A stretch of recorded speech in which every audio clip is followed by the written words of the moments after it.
Welcome to Rocking Finance, the Rock the Street Wall Street podcast. Real stories, real access, real paths into finance. Join us for candid, high-impact conversations with industry leaders sharing the insights, experiences, career pivots, and journeys that can help young women advance through the financial industry with great confidence. Rock the Street Wall Street equips high school and university students, especially young women, by bringing the M in STEM to life through financial and investment fundamentals. We provide direct industry access and guidance supporting students and young professionals on their journeys from classrooms to careers while expanding participation in the capital markets. Through cohort-based learning, mentorship, and individual career connection, we help students build confidence, capabilities, and networks that open doors. Our goal is clear: expand participation in the capital markets and strengthen the future of finance, one cohort at a time. Today, I'm your host, Ashley Leftwich, CEO of Rock the Street Wall Street. Now let's rock finance. Hi, everyone. I'm Ashley Leftwich, CEO of Rock the Street Wall Street, and I'm so happy to have with me here today, Cary Carbonaro.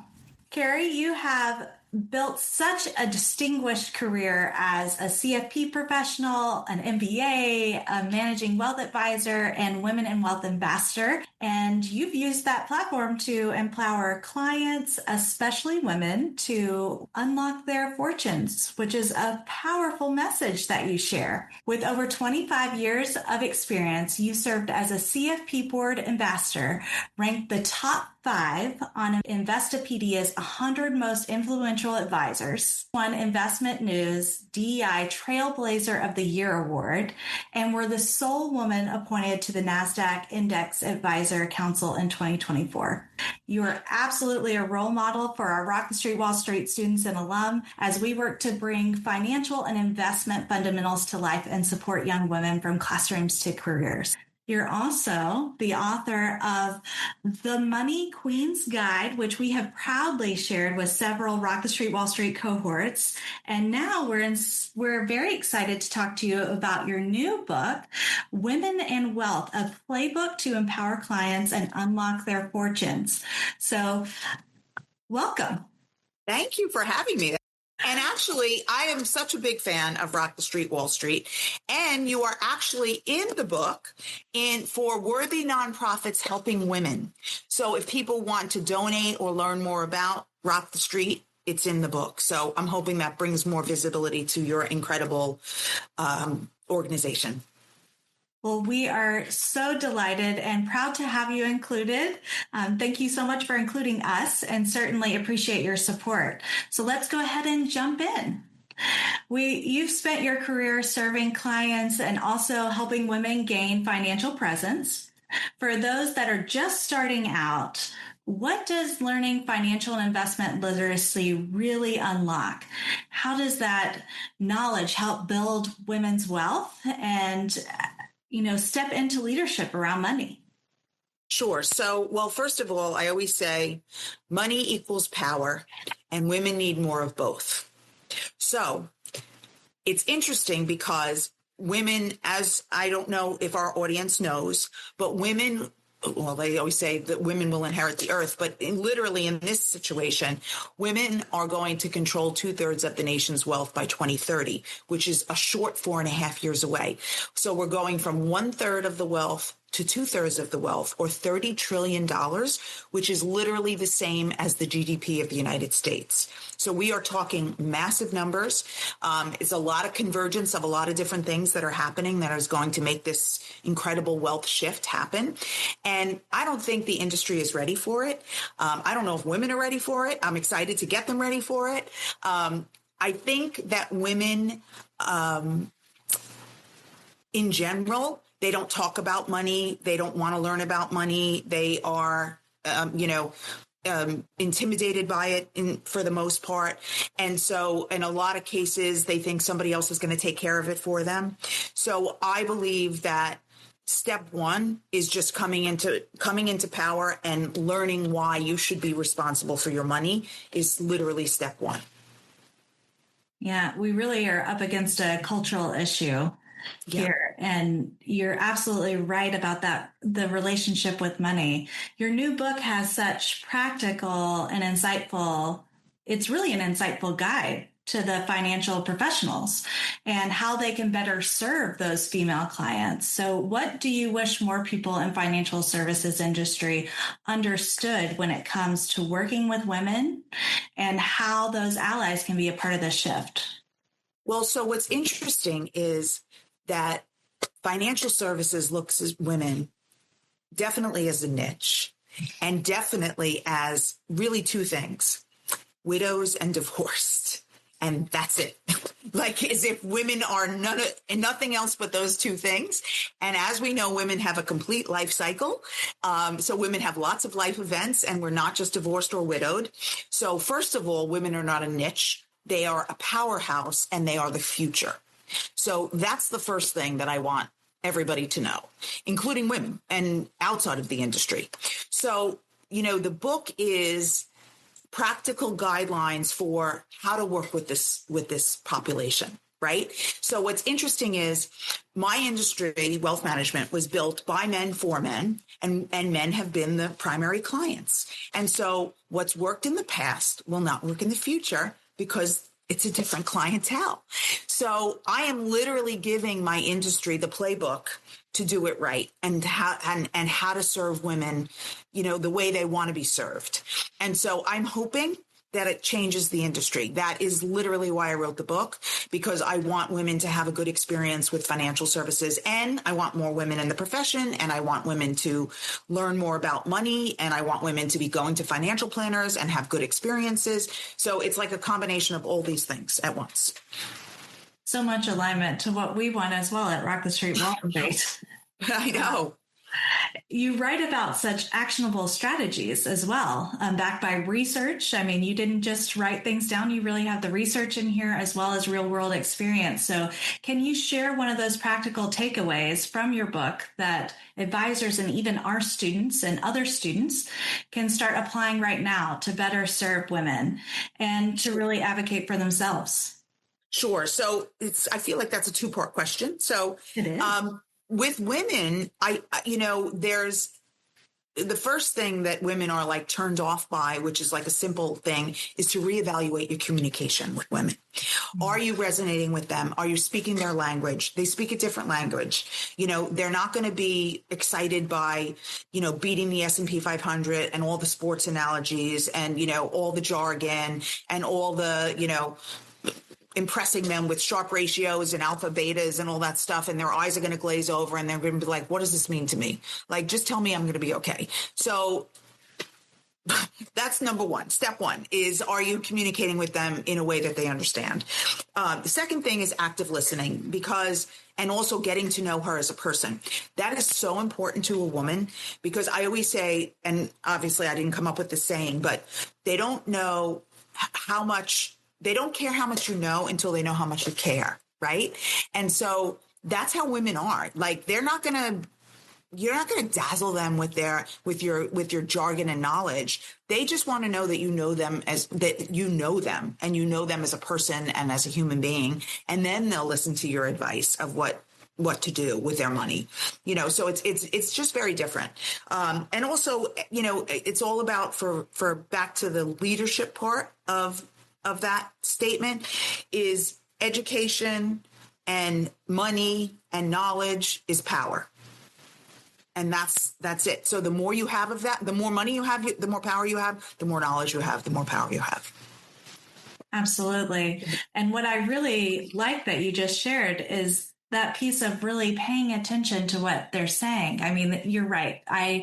I'm in the Southeast, so there's sports being talked about all the time, right?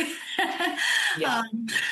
What's really interesting that you call out, though, is that you really need to hear what their goals are, really really repeat back what it is and that understanding. And I think that that's so key to building any relationship, right? Especially one in this way. And I also enjoy how you called out for our students and for women overall to really feel confident in that piece of, you can have the education, the knowledge, and all of that really is power. So thank you so much for sharing that. You're so welcome. And it's funny because there's a whole thing in the book, but I talk about how confidence is key. And it's one of the most important things that you can have as a woman is confidence. I think it's so underrated and it's incredibly important in your career, in your life, in your decision making, in all of it. Couldn't agree more. So between this historic wealth transfer that we know is happening and underserved demographics, what should women and families be thinking about, regardless of their current income or wealth? What would you suggest that they really be focusing on, and what's at risk if they don't pay attention? So what's at risk is saying somebody else is going to take care of this for me. And it's happening. It happens so much I can't even tell you. I mean, because it's what I do for a living. So I get the women calling me when there's a divorce, a death, a disability, a job loss, something that's horrible. And then they come to me. And I always say they come to me when it's raining, not when it's sunshine. And I would love women to come to me when it's sun shining out and everything's great. And then we can go from there and we can learn and teach and grow from that place rather than a place of, vulnerability and crisis. So I feel like one of my life's goals is that every woman says, I'm going to take care of this money thing myself. I'm going to be responsible for it on my own. I'm not going to let somebody else take care of it. A man, my dad, my husband, my spouse, my friend, my aunt, my uncle, whoever. So nobody else is taking care of it. It's me.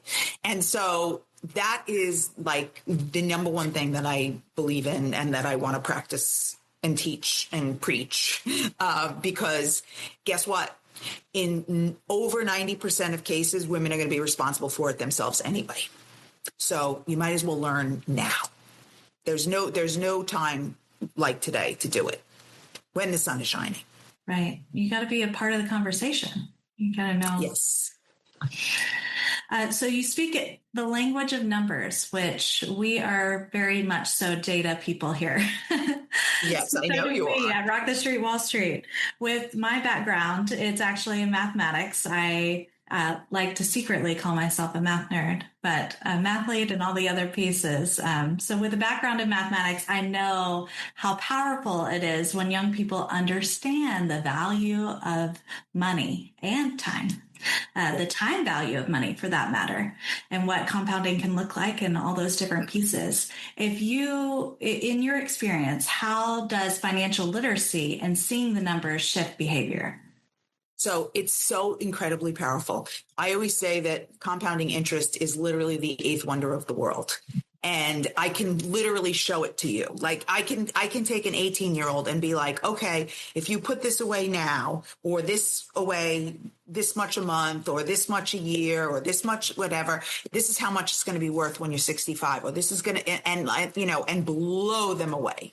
Like I love doing those numbers for them because it's literally unbelievable. People they cannot even believe it, but it's true. And so the other thing I say to people is, what if you could make more money from your assets than you could from your day job? And that's also the power of compounding interest. And people are like, what? And I'm like, because, it's funny, the young generation on, TikTok or whatever, maybe even Instagram are, talking about passive income. And I'm like, you don't have any money. How are you going to do passive income? You need assets to have passive income. So I think it's kind of funny, but that's one of my things that I always say, you've made it if you can make more off of your portfolio than you do your day job. And so to show the numbers and how incredible they are, and as me and it's just math, but it is literally incredible. It is. It's one of those things that I think, at the time, whenever I was younger, I thought, I can't even spare a single dollar, to put it away. And I absolutely could have. I could have worked Well, it see, out. that's so And there's so funny. much time value, of money that you lose by looking at that. Well, I'll tell you a funny story. And I don't even know if it's in the book or not, but I knew the time value of money at a young age. So here I was 22 right out of college, and all my girlfriends were going to Mardi Gras in New Orleans. And I said, oh, I can't go. And they're like, why not? And I'm like, it's going to be $1,000. I'm like, that $1,000 is going to be worth $200,000 by the time I'm 65. I can't justify it. And I didn't go on that vacation. Is that crazy? I mean, that's obviously quite extreme, but that's where my head was at. And it's a great place to be. So we loved the Queen's Money Guide. Our students connected with it. And now this new book builds on that foundation for both rising professionals and those already in the field. So you've shown incredible perseverance throughout your career. What's one lesson that helped you stay true to your values and grow your book business? Sure. So you know that saying, ABC, always be closing? Well, I do ABY, always be yourself. And so I think that's the most important thing to do, is to be yourself, because everybody else is already taken. Be true to yourself. And for me, it's interesting because every client that I've ever gotten in my entire career has been self-sourced, meaning organic growth, which is, the holy grail of financial planning is to have organic growth. And every single one of my clients have literally come to me by the law of attraction. So I have never done traditional things or ways of getting clients. They have literally all come to me by just holding myself out and believing in what I do, who I am, speaking my truth, and just putting it out in the universe. And that's what's happened. So I've been incredibly fortunate. That's amazing. As we feature your work across our Career Center and our summer programming, what advice would you offer to young women entering the financial industry today? Sure, I've got a lot for this. So I would say number one is to be confident. Be confident in what you know and who you are, and be brave about what you don't. That's really important too.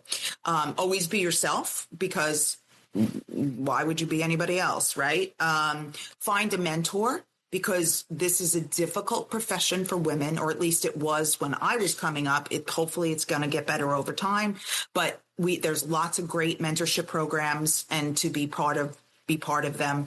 WLA, which is Women's Leadership Alliance, is one of them that I'm involved with. That's a great mentorship group. Women are the future. So remember that. And so we need you and we want you, and you need to stay in the profession, because it's going to be, female dominated someday, I believe.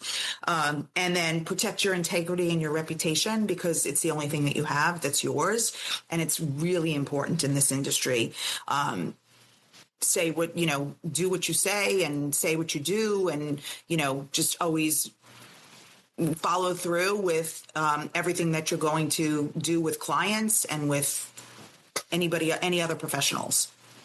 That was so interesting, what you just shared about keeping your word. Can you give us an example of that? Sure. So if you tell a client, I'm going to get back with you within 24 hours, you better get back to them within 24 hours.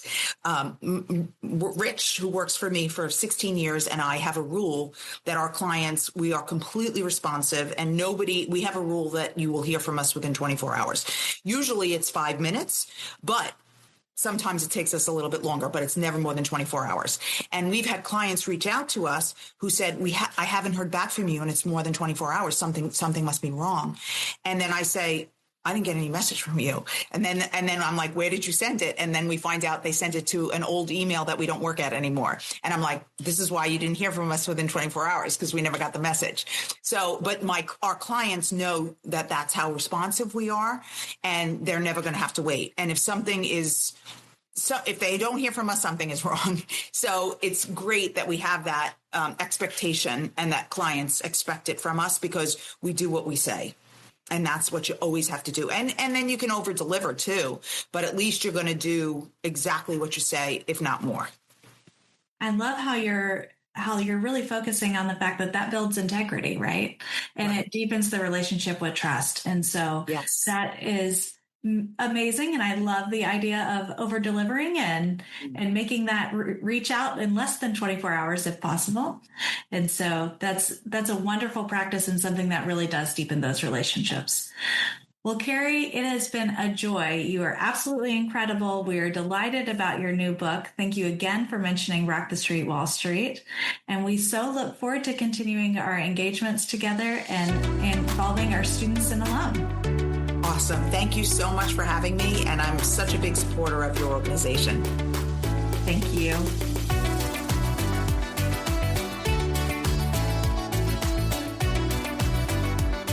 Thank you for joining the conversation. Visit rockthestreetwallstreet.com to learn more. Make sure to follow and join us for the next episode. Until next time, let's keep rocking finance.